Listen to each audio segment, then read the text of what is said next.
my first successful mixing experience was with a producer named Kashif. Kashif passed away last year, and Kashif was a pretty well-known artist. He had written songs for Whitney Houston, another guy named Howard Johnson, who was in Manhattan. He did some stuff on himself, and I helped him with, I think it was his second or third album. And it was really funny because he pulled me out of the studio. I was making about $800 a week.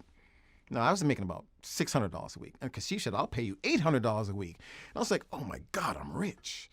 And as soon as he agreed to that, he said, we're going to go out to California and record. So we, got on a plane, we went out to California. I proceeded to work about 100 hours a week. So I was making about $8 an hour.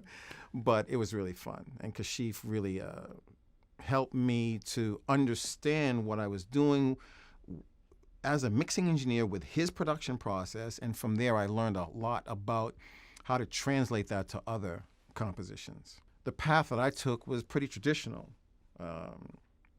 You begin as an intern in a recording studio. You go up to assistant engineer. From assistant engineer, you go to recording engineer. From recording engineer, you go to mixing engineer. For me, I started as a record producer. So I produced my first record in 1979, and I thought that record production was arranging. You go in with a drummer, bass player, guitar player, keyboard player, some vocalists. You arrange this section, you arrange this section, you arrange this section. I didn't know anything about engineering. I had no idea what that stuff was. But I knew that I wanted the record to sound good and reflect the arrangement well. Well, in retrospect, I wasn't happy. I wasn't satisfied. And one thing led to another.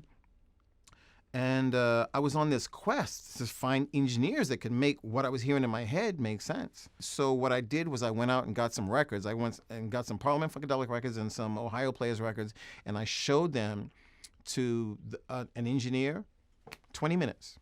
He had the sound that I wanted. It dawned on me at that point that I had to get that language together. So that led me from an artist on stage at Madison Square Garden, standing in front of 30,000 people, to say to myself, if I go behind the scenes and learn engineering, it'll make me a stronger producer.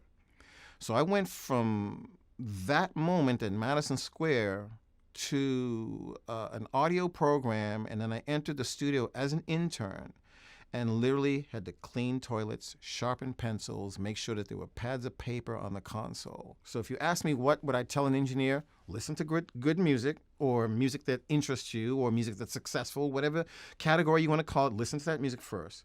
Then try to create that music. Then try to mix that music. Then try to put that music into the marketplace. That's the only way that you'll know whether what you're doing has a trajectory that works for your life or not. The role of the engineer is transparency. So I think what makes me unique is that as much as I know, I am looking for the most transparent engineering process as possible. And I'm relying on my ability as a music producer more so than my ability as an engineer to listen to the song and extract the song from what's in front of me. You've got to take the time. You've got to really, really understand how audio comes together. You don't necessarily have to go to school and study it. You can figure it out on your own, but you've got to take the time and do that 10,000 hours to figure it out.